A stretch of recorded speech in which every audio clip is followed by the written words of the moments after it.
clear tu te chibai levek ule ole tun truma chung kum sang ni la som pathuma an ti chua maina skill value of the lost ends ti chu kan clear ho ve thung don ani nu patu khat hi ram hnoya an picnica an nu jok chu harai pur lian to le ei turte in boruak thiang tak chu an hip dun wanga an nu chu naw ani naw don nai ni hian alang an pa chu an han ho takin an bung ru te chu ala an nu chu kara chu na hroi lut ngal thuai bok an man ho ema wang chu na ei tur le blanket te chu an thei hilani chu ti lai chuan ram hnuai chuan ran nung te takte te chu lim takin an lo cheng za na pakhata pathian kawrkilh tui chu an lo keu me ka pakhat chu le chuan a thla tap mai an keu vek nuwa chuan an nu le pa te chu an ron thleng thla an fa lo piang tir te chu thlo an ron zir tir ani atira chuan chung pathian kawrkilh no te chu an thlok zelo em a le te chu na han tla le tap thina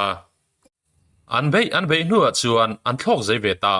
chuti lai mun po chu han thlo chu san thei ta ani an vai mai chuan nim le lui chunga te chuan an thlok kual zela thok le khata pakhat chuan nim kara tang chuan nui rina satak chu aron chu kani ti a hria a chung te chu kalsanin chuti lai mun en fia tur chu na thlok pheita ani a thlok la zela a chung te po a hlat tial mai tuna chu na ma chi chuan ani ta a thil hria chu thote takte chu ania chu thote takte chuan alo nui tlor mai thote takte chu thing tum chunga chuan a fuwa chu vele pathian kawrkilh po chu a chu trum ve ta chaka kom matumani thok le khata tholian tak pali chuan aron hual ta hal maya pathian kawrkilh no te chuan a hlau kher mai rang tak chuan a thlok chuka chutia thlok chuk ta chu thote po chuan an zui ve hal bokani chu pathian kawrkilh no te chuan a kalna tur chu a en uluk tok lova lung chu suin leya chuan a thla tap mai leya chuan a zal dera a thla pakhat chu a bung le ngal thote chuan aron en zui na in reilo te a chuan an thlo chu san le ta vek mai ani pathian kawrkilh no te po chu aron har ve ta han thlo chu atum ngia la a mai ro chu a thla pakhat a chi ta wang chuan thla pakhat chau mang chuan a thlok theilo tlai lama chuan ruaron sur zui le ngala chu pathian kawrkilh no te chu ama ang tran ta tran pui tu aw ruai a mai ro chu tu ma an lo kal lo no pang te kha in nu le pa te hlata om ngai su an bul nai om ula kong tin re a tran pui thin ula chu in him na tu rani in lo nulat langwal hun thleng po in chu pathian kawrkilh no te chu awak ruai a ruasur laka in hum himna tur chu ha zongani awa velna chuan nu pa tena an chini bom thei hil kha a hmuhlau maya a chuan lutin a riekta ani atu zinga lo ni chuan chu pathian kawrkilh no te chu rina sataka wang chuan aron har a pon lama han hoinak chuan ranung tam tak mai chu han lo phun wai nuai mai ani nu pa tena an choi tur thei hil kha ranung dang te chuan an lo tlana anin lama chuan hon tumin an lo phun wai nuai mai hi halo ni thote chuan chips chu an pu kang lo a khumfa te chuan nol bom chu an lo zon ve mek bokani an nol bom zon chu da thlain ei tur dang chu an pan le ta zoka chuti lai tak chuan Fanghmir dum ho chu chuti lai mun chu anon kaltlang ve meka an ho tu pa ber chuan chini rima hriat chuan chuti lai mun chu anon pan phei ve ta Fanghmir ho ron kala mu vele chuan chu pathian kawrkilh no te chu box chu a chuna lut le ta dai mai Fanghmir te chuan pathian kawrkilh no te chu a chuan omani ti an hre hau lova box chu nga chini chu a han ei china tuya ti kher mai a lim lu tuk chu a zuang tor mai a Fanghmir dang ho ten hena chuan an thil ken zong chu paya chuti lai box aron lut tur chuan a hril ta a thuang chuan an ni ho po chuan an thil ken zong chu han da veka chu box lam chu hanon pan ta a chu box chu an bu pui lama ken chu han ril ruk ta chini bom chu han zon sela wang chuan a chunga pathian kawrkilh no te po chu a tel ve zela ngaya chini bom chu han zon awang chuan a then lo thei si lawa chini then khat te chuan pathian kawrkilh no te chu an del bet rok thin ani a chunga chuan dam khat chu atum ram a mai ro chu Fanghmir te chuan chu bom chu a chang chu na han lum vel bok thina chunga om chu nuama ti lo kher mai mun oya chuan chu bom chu an luma wang chuan pathian kawrkilh no te po chu pona chuan atla chuak ve a chini po chu atla dar nuaya fanghmir te chuan chung chini tla te chu an char kho mani pathian kawrkilh no te lo tlureng po chu an hmuwa a han en chianga chuti lai tak chuan lai king chu ron kalin an ni ho chu ei aron tumta chu vele an vai mai chuan chini phena chuan an biru sup supa lai king po chu ron nai zelin fanghmir hotupa ber chu ei aron tumta a aron pan pheita ni ma se pathian kawrkilh no te chu ron har chuakin bom chunga chuan aluta bengcheng na sataka siama chu thom bengcheng taka wang chuan chu lai king po chu lawin atlan cheta a lungkara chuan a biru tadai mai ani fanghmir ho chu lai king atlan chi ani tian ria chuan lomin chu tilai hmuna chuan ron tlan khoma an chandam tu chu chibai an ron tum ni ber hian alang pathian kawrkilh no te chuan an hnena chuan a thlo thelo chan te chu a hril veka fanghmir te chuan lungai lo tur le an tan pui tur thu te an hril ve bawk ani ti chuan an zin kong chu an zo se la fanghmir ho tu pa le pathian kawrkilh no te chu bom chunga chuan an chuang duna anun na chan hima wangin pathian kawrkilh no te chu a za hle ani lunglian tak chunga tang chuan fanghmir ho tu pa chuan an bo pui lama mi te chu avasik nala e tur tui hnai takan hon thu avashilani rei vaklawa chuan chung fanghmir dum ho te chu fanghmir sen sual tak mai te chuan aron mu ve ta a fanghmir dum ho kalkong chu an lo dang ping tlata chini bo man hmuwa wang chuan kaltlang an phal lowani fanghmir dum ho tu pa chuan anaw te ho chu ding ri tur chuan atia chini bo matang chuan chini pakhat chu la in chung fanghmir sen ho chu ava pe pheita rang takin atlan leta anaw te ho chu kalthuai thuai tur chuan a hrilta ani chung fanghmir sen ho te chu han duam em ema avaya nei vek chu han lo tumani ti chuan fanghmir dum ho chu an leta a fanghmir dum ho te po chuan lo hria in oi pang chu han lo kal meka chini bo ma chuan chuangin chu chini bom chu oi panga chuan an lum thlata a chini bom chu oi panga lumani ti fanghmir sen ho in an hriat chuan burruak chu an hmu ve ta chumi chunga chuan lutin chu burruak chuan an lum thla ve ta ani chini bom le burruak te chu an lum zela atopa chuan luian tla thleng ta lui chu aluan chak ema wang chuan an duang chuan anom theilo ve ve a pathian kawrkilh no te po chu tuya chuan atla thata dei mai chu tia tuya atla chu saha chuan ei tumin alo zui le ngala chu pathian kawrkilh no te chu ama ang tak zet ani ama pantu saha po chu aman mo ema wang chuan lunga te chuan in tau nok noka amai ro chu ei tum chuan zel thung si fanghmir dum te chuan an thian thar chu chan chu nge yan dua an vai chuan in chelin chain chu han siam ta a ti chuan chu pathian kawrkilh no te chu chan chu an tum ve ta ni topa chuan an hlo tling ta pathian kawrkilh no te chu sangala ka tang chuan an chan him thei ta ani amai ro chu an ma loka chuan tui kho thlasa taka omani ti chu an hreta a chu vele man mo takin chini bom chunga chuan an lut ta diala an hnunga fanghmir sen ho po chu burruak mang chuan chu tui kho thlasa taka chuan an ron tla thla ve ta von mai ani sanga le burruak chu leya chuan an tanga amai ro chu fanghmir sen ho chu burruak atang chuan aron wak chuka tui chu aron leu tlat mai fanghmir dum ho chuan chini bom atang chuan man mo takin chini chu an la a an bu pui lam chu an pan pui ta dor mai chutian kal lai chuan pathian kawrkilh no te chu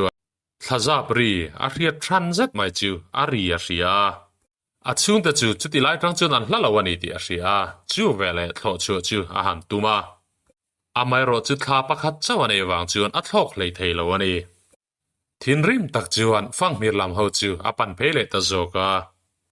chu minia chuan rit phurna na chu a rit phur lo zok chuan aron pha a fanghmir sen ho chuan fanghmir dum ho chu aron man thei trep to ani fanghmir dum ho chuan kongpui chu kan an lo tum me ka motor ron tlan po chu poisa lo chuan an kal zelani fanghmir sen ho tu pa chuan anaw te ho chu zui tur chuan atia amai ro chu kar ron tlan awang chuan anau te ho chu an dar zo ta ti chuan Fanghmir dum ho chu Fanghmir sen ho laka tang chuan an him thei ta ram mani atopa chuan Fanghmir dum ho chu an bupui lam chu han thleng ve ta a Pathian kawrkilh no te po chu a chunga chuan a lut ve zel bok Fanghmir bupui a chuan tu mai po chu han lo bui em a Fanghmir ho chuan an ei tur tha chu an lal nu hna chuan a ron thlen zel ani ai tur chu a tui a ti ni chuan tui pakhat chu a ron sang chuk thina chini a han pek tak china chuan chu Fanghmir lal nu chu a tui ta zoi mai ani chu ti lai chuan Fanghmir sen ho tu pa chuan Fanghmir dum ho bupui chu a omna a ron hre chuk ta thin rim tak chuan a lal nu hna chuan a ron le ta ani an lal nu hna eng kim ma soi hnuwa chuan Fanghmir sen lal nu chuan anau te ho chu indonaah pu cha tur chuan atia Fanghmir sen ho zong chu in ko khomin Fanghmir dum ho chu bei turin a in pu cha ta man ro chi thrang chu an khon khoma lung te sai ro kher te ran nung tha na lo te po chu haron keng ve boka zana lo ni chuan Fanghmir dum ho om na chu hare to hle maya an zawai mai chuan an mu hi lani Pathian kawrkilh no te po chu ha mu tui ve hle a mu mang lo nei in amu ma chuan an chung ko in phai tuang hnim hring cham dup mai chunga chuan an lo thlok ve lani Pathian kawrkilh no te chu halunga le em a ti chuan Fanghmir bu chung zola chuan a wak chhota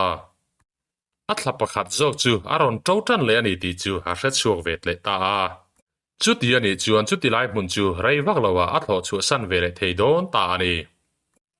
alomin a zuang tar mai Fanghmir dum ho chu zing ma taka chuan a ron hara an har chan po an kul pon vela chuan thomri mak sak tak an hriat wang ani Fanghmir sen chiar sen lo te chuan an kul chu a ron pan mup mai si Fanghmir sen ho chuan an ral thum te chu an han in buat sai tan ta a Fanghmir dum ho om na chu a ron bom ta ul mai Fanghmir dum ho po chuan in ven dan tur chu han lo ngai tua kulatang chuan eng emo han the thlave chuai mai ani amai ro chu chung ho chuan na an thok thei vak lo ni hian alang Fanghmir sen ho chuan an bom chun zom zel mai sia Fanghmir dum ho kul chu haron de khusut mai Fanghmir dum lal nu chuan an ho tu pa berle Pathian kawrkilh chu Fanghmir scientist nena chuan atira chu Fanghmir scientist chuan a thian te ho nena chuan noal tele man rodang chu hapea ti chuan Fanghmir dum ho chuan chu man ruwa hal pu tele noal te chu an kul chunga chuan an tlar ta thap maya mel ma ho chu ka an tu mani Fanghmir sen ho la chuan Fanghmir dum ho om na chu an laron bei zela an kul chunga chuan lu ngai tumin alu na te chu ti chiat an tum me kani Fanghmir dum ho tu pa chuan noal bom chu a han honga amai ro chu a chunga chuan noal bok pakhat chawalo om a bom bona a man dan tur in ziak chu uluk takina han chiara chu ti chuan noal bok chu noal atumta a noal chia chuan akang na saboka a antena chu akang kirchup maya man bo takin hal pu chu a halta chu hal pu thlok thei chu a thlok tha a Fanghmir sen ho om na chuan a zupuak ta dur maya Fanghmir sen tam tak chu a ti hlumani ma sen noal bok chu pakhat chawan nei awang chuan noal chu a thi tamai sia an bei chun zom thei talo mel ma hola chuan a ma ai na sa zok chuan aron bei chun zom zel mai si ti ngai na an hre talo ani Pathian kawrkilh no te chuan a ma a Fanghmir sen ho ne na anin ton ma a noal bom a mu chu a hre chuaka Fanghmir dum ho ne na chuan hrilin chuti lai lampan chuan a thlo chu don thu a hrila amai ro chu thlok chuk tur chuan an puina ha ma mo ani ti chuan Fanghmir dum ho chuan paper mang chuan thlo der chu han siama thlo der chunga chuan Pathian kawrkilh no te chu chuang in chumi mang chuan a thlok chuk ve thei ta hani Fanghmir dum ho chuan alaka chuan be se na an phat na sa ema aron let le hun chu ngak hlel takin an thlir ani Pathian kawrkilh no te chu man mo tak chuan thlok zelin atum mun chu hawa thleng ta a atla pakhat zo chu ala puitlin chi alo wang chuan tho chu nuam atite chiam lo ni hian alang nu pa tena an nol bom thei ngil chu awa muta a chumi chu tho chu puya han tuma chu tilai tak chuan mai mom chu ron kalin mai mom chuan aron chu sakta dai maya chu mai mom chuan nol bom chu a in lama chuan apu dai mai ni Pathian kawrkilh no te chuan mai mom chu angam si lawa zoi muang chuan a hnung lama chuan a zui ruta zela tlai lama chuan chu mai mom in po chu han thleng ve ta chu mai mom chu in lem chunga hian alo cheng ani mai mom chuan chu nol bom chu a rila jam chak thei nan alo mamo ve tho mai hi alo ni Pathian kawrkilh no te la chu a man mo hle mai sia a ru ga lak chu da na ngai tu rau rau mai chuti lai tak chuan pona tang chuan enga mo hian Pathian kawrkilh no te chu a lei ban zet mai chuan aron mana chutia man na ni vele chuan Pathian kawrkilh no te chuan von tur chu hadap ve ruaya a thei tokin trana la ve a tuk ver bianga chuan a in vuan ta tlat mai ani chutia in von tan ve tlat awang chuan in chu an kuai tlu ta a chu thil ama man tu po chu in chuan a del hlum ta dai mai ani in chu atluga wang chuan Pathian kawrkilh no te po chu ni khor heloina oma mumang te lo nei in amumanga chuan a chung ko ten chuan phai tuang hnim chunga chuan an lo thlok ho le dal mai aron har chule chuan mai mom ina chuan a lo la om renga mai mom chuan thilom zia zong zong chu a lo hreta a Pathian kawrkilh no te chu a khongai em a ei turte a pe a chu ba ka nol bom chu tho chu pui turin ati bokani ti chuan nol bom chu a vuana a tho chu pui ta a thian te ho om na lam chu a pan pui ta ni a kal konga chuan tho ho lo nui ri na satak mai le Pathian kawrkilh pakhat dang lo om chu a muwa chung tho ho chuan Pathian kawrkilh pakhat chu an lo ti buai me kani ti a hret hei chu vele nol bom chu a thlawa buaina siam tu te chu ma chon na tumta tho ho chu a chu chaya ti chuara in tir ta a kongpui lampan chuan aron zel mai kongpui a chuan kar pakhat chu aron tlan me ka Pathian kawrkilh chu man mo tak chuan chu ni kar lampan chuan a thlok zela kar bang chu sutre pin a han thlok koi zoka tho ho chuan ron man tumin aron zel sia kar banga chuan anin tawa tho ho chu han vai mai chuan leya chuan an thal tangat mai ani chumi hnuah chuan Pathian kawrkilh pakhat om na lam chu awapana lim tak chuan ei kom ta an hena chuan ti turte anei thu le alo let le thuai tur thu te a hril ve bawk ani ti chuan nol bom chu a khai zela man mo tak chuan Fanghmir dum om no lama chuan a thlok ta zela Fanghmir dum ho in chu an lo ti chetak zet to ani Fanghmir sen ho om na chunga chuan thlok zelin a topa chuan Fanghmir dum ho om na an ral ven buka chuan a thlok thleng ta a nol bom chu a peta ni a thian te ho chu an lo lom kher mai ti chuan Fanghmir dum ho chuan an hal pu thlok thei te chu Fanghmir sen ho om na lam pan chuan an thlo chu tir ta a hal pu chu thlokin Fanghmir sen ho chu hawa denga a puk ta chuai mai ti chuan Fanghmir sen ho chu an boi ta nuai maya tam tak chu thi in a thilo po an tlan che zo ta ani Fanghmir sen ho chu an tlom ta a mai ro chu Fanghmir dum ho om na chuan kang me chu a chuak ta tlat mai ti chuan Fanghmir dum ho le Pathian kawrkilh po chu a chung ril theyang bera chuan an biru hloma an vai chuan an kang hlum mai don ni hian an hria an hlau thong kher mai a mai ro chu pona chuan thom maksak danglam tak mai chu an hria an hoi chuan a chuan thlona pakhat chu ron thlokin an bul vela kang me chu aron thel hi halo ni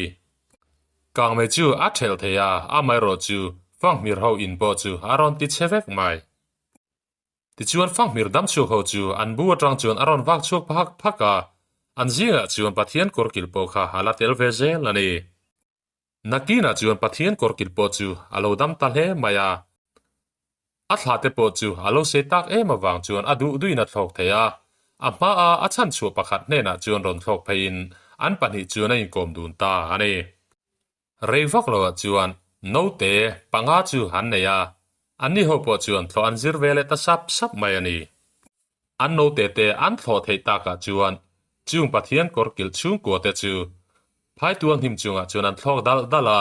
ama amumanga amu thinang chuan hlim takin an hlim lai par chu han chen ve ta Fanghmir dum ho po chuan harsa takin an Fanghmir bu tur chu an lo pu cha ve me ka atopa chuan bu thatak mai chu an pu chuk ve thei ta ani Pathian kawrkilh chuan ama a Fanghmir thian te chu a hrerenga an ho tu pan hena chuan ron kalin an ho tu pan nen chuan an in koma tlaitla eng moi tak chu an thlir za ta ani ti chuan movie chu halo top ta thlir tu te a top thlenga ilo thlir zo wangin kalome me